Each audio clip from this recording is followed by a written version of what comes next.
নমস্কার, ভাগ্যদিশা চ্যানেলে আপনাদের স্বাগত জানাই। আজ আমি উপস্থিত হয়েছি সাপ্তাহিক রাশিফল বিষয়ক আলোচনায়। আমি ভিন্ন স্বাদের সাপ্তাহিক রাশিফল আপনাদের সামনে উপস্থাপনা করি, আপনারা জানেন, এবং আপনাদের জানাবো ভাগ্যদিশা চ্যানেলে দৈনিক রাশিফল এবং মাসিক রাশিফল নিয়মিত আলোচনা করা হয়।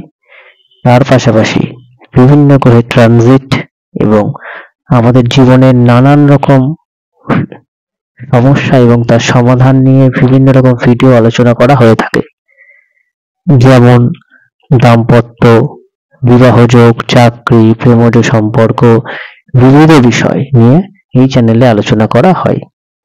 আপনারা এই সমস্ত ভিডিওগুলো দেখুন এবং সাপ্তাহিক রাশিফল নিয়মিত দেখুন।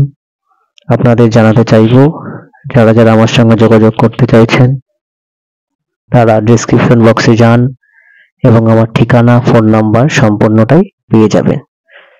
অনলাইন মাধ্যমে যারা দেখাতে চাইছেন, যারা আসতে পারছেন না অনেকটা দূরত্বের কারণে, তারা অনলাইনেও আমাকে কনসালটেন্সি করাতে পারেন, হস্তরেখা বিচার করাতে পারেন, জন্মছক বিচার করাতে পারেন এবং আমি বাস্তু বিচারও করে থাকি। এবং আপনাদের একটি বিষয় জানাবো, আপনারা খুশি হবেন জেনে যে বৈদিক পরম্পরা মতে হাতে লেখা কুষ্টি আমার কাছে প্রস্তুত করা হয়। আপনারা যারা হাতে লেখা কুষ্টি নিতে ইচ্ছুক তারা অবশ্যই আমার সঙ্গে যোগাযোগ করুন। আসুন আমরা মূল আলোচনা শুরু করি। সাপ্তাহিক রাশিফল আলোচনা করব। এই সপ্তাহ 1 থেকে 7 তারিখ, এপ্রিল মাসের প্রথম সপ্তাহ 2024 সাল। এই সপ্তাহে আপনাদের প্রথমেই গ্রহের রাশি পরিবর্তন বা নক্ষত্র পরিবর্তন কি আছে তা সম্পর্কে অবগত করব। আজ বা এই সপ্তাহে প্রথমে 2 তারিখে বুধ তার বক্রগতিতে যাবে মেষ রাশির অশ্বিনী নক্ষত্রে অবলম্বন করে, এবং 6 তারিখে শনি তার নক্ষত্র পরিবর্তন করছে, রাহুর নক্ষত্র ত্যাগ করে বৃহস্পতির নক্ষত্র পূর্ব ভাদ্রপদতে প্রবেশ করছে। এই সপ্তাহে দুটো গ্রহের একটির বক্রগতি প্রাপ্ত, যেটা বুধের মেষ রাশিতে, এবং শনির শতভিষা নক্ষত্র ত্যাগ করে প্রবেশ করছে পূর্ব ভাদ্রপদ নক্ষত্রে, বৃহস্পতির নক্ষত্রে। তাছাড়াও কোনো গ্রহের মেজর শিফটিং নেই। চন্দ্রের অবস্থান সম্পর্কে আপনাদের অবগত করব যে এপ্রিল মাসের 1 তারিখ চন্দ্র ধনু রাশিতে অবস্থান করছে, 2 তারিখ ধনু রাশিতে অবস্থান করছে, এবং 2 থেকে 3 তারিখের যে রাত, সেই মাঝরাতে চন্দ্র তার রাশি পরিবর্তন করছে, অর্থাৎ মকরে প্রবেশ করবে। 3 তারিখ এবং 4 তারিখ মকরে অবস্থান করবে। 5 তারিখ সকালে মকর রাশি ত্যাগ করে অবস্থান করবে কুম্ভে। 6 তারিখ সারাদিন, 7 তারিখ সারাদিন অবস্থান করবে কুম্ভে। 5 এবং 6 তারিখ। 7 তারিখে সকালে কুম্ভ রাশি ত্যাগ করে চন্দ্র মীন রাশিতে প্রবেশ করবে। এই হলো গোটা সপ্তাহে চন্দ্রের যে রাশিতে ভ্রমণ বা অবস্থান সেটা। প্রথমেই আপনাদের বলবো যে 1 তারিখ বা 2 তারিখ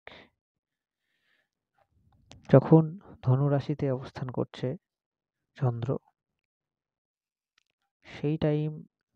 সেই সময়ে ধনু রাশিতে তার অধিপতি গ্রহ বৃহস্পতি দৃষ্টি দেবে, অর্থাৎ মেষ রাশিতে অবস্থান থেকে তার নবম দৃষ্টি চন্দ্রের উপর থাকছে। এর ফলে এই দিনগুলোতে মানুষের মধ্যে ধর্মভাব, in general communication, in general মানুষের মধ্যে আধ্যাত্মিক চেতনা অনেকটাই বৃদ্ধি পেতে দেখা যাবে। এছাড়া এই যে টাইমটা আপনাদের জানাবো যে 8 তারিখ, যদিও এই আলোচনার মধ্যে নয়, যেহেতু চন্দ্রগ্রহণ সূর্যগ্রহণ অনুষ্ঠিত হবে, এই সপ্তাহটা তার আগের সপ্তাহ, এই দুটো দিন বাদে এরপরে যখন দিনগুলো এগোবে তখন অবশ্যই আপনাদের মধ্যে সাবধানতা অবলম্বন করা উচিত হবে, প্রয়োজন। 1 এবং 2 তারিখ চন্দ্রের উপর বৃহস্পতির দৃষ্টি থাকায় মানুষের মধ্যে সদ্ভাব এবং ব্যবসায় প্রোগ্রেস, এই ভাবগুলো অনেকটাই আমরা লক্ষ্য করব। এরপর 3 তারিখ 4 তারিখ এই দুটো দিন মকর রাশিতে অবস্থান করবে চন্দ্র, শনির রাশি মকরে। এই সময় দেখবেন যে কেতুর দৃষ্টি চন্দ্রের উপর থাকছে। যাদের জন্মকালীন চন্দ্রকেতু যোগ রয়েছে এবং সেই যোগ নেগেটিভ, তারা মানসিকভাবে ডিপ্রেসড বা মানসিক সমস্যায় পড়তে পারেন। এই সময় আপনাদের মধ্যে যাদের চন্দ্রকেতু যোগ রয়েছে তারা অবশ্যই সাবধানতা অবলম্বন করুন, বিশেষত মনে, এবং যারা খুব উঁচু জায়গায় উঠে কাজ করেন বা স্লিপি জায়গায় কাজ করেন তাদেরও সাবধানতা অবলম্বন করার প্রয়োজনীয়তা রয়েছে।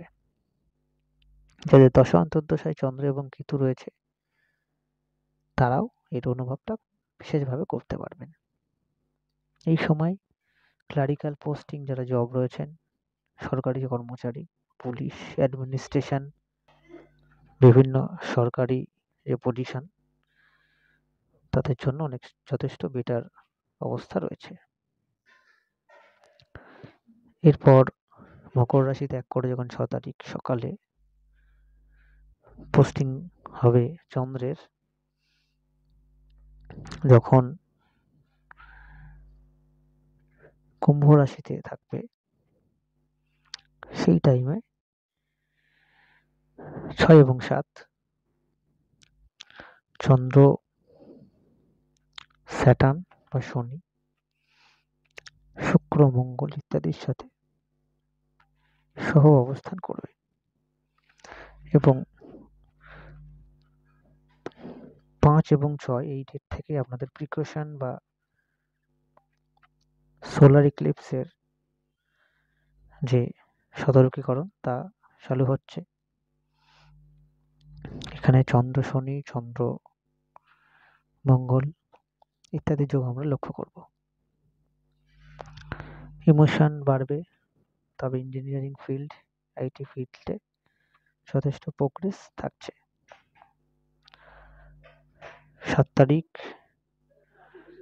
7 তারিখে মিনে যাবে এবং সেখানে গিয়ে শুক্র, বুধ, রাহুর সাথে কনজাংশন হবে চন্দ্রের। এই যোগ খুবই বলবো প্রিকশনারি মেজার নেবেন, বিশেষত ডিসিশন মেকিং, বিশেষত যে নানান রকম ভাবে সিদ্ধান্ত, হেলথ ইত্যাদির প্রিকশনারি মেজার নেওয়ার প্রয়োজনীয়তা রয়েছে। এবং যে কোনো রকম ইম্পর্টেন্ট কাজ, business investment, stock market, share market investment, civil cases, সমস্ত রকম প্রোগ্রেস এবং জমি বাড়ি পারচেস বা সেল, ফ্যামিলি রিলেটেড যে কোনো ডিসিশন, সমস্ত কিছুতে সাবধানতা অবলম্বন করবেন। ইন জেনারেল বলা যেতে পারে যে গোটা সপ্তাহের প্রথমের দিকে যে প্রথম 1 তারিখ, 2 তারিখ, 3 তারিখ, 4 তারিখ এই টাইমগুলো যথেষ্ট বেটার, কিন্তু 5, 6, 7 এই টাইমগুলো যথেষ্ট পরিমাণে প্রিকশনারি মেজার নেওয়ার প্রয়োজনীয়তা রয়েছে। এবং যেহেতু ইক্লিপসের লাস্ট আগের 2-3 দিন আগে থেকে সাবধানতা অবলম্বন করা উচিত। এবং এই রিলেটেড ভিডিও আমি অলরেডি আপলোড করব। এই ভিডিও আপলোড হওয়ার পর অবশ্যই সেই ভিডিও যত্ন সহকারে দেখবেন এবং যারা আমার সঙ্গে যোগাযোগ করতে চাইছেন অনলাইন এবং অফলাইন দুইভাবে যোগাযোগ করতে পারেন এবং অবভিয়াসলি চ্যানেলটাকে সাবস্ক্রাইব এবং শেয়ার করবেন। নমস্কার।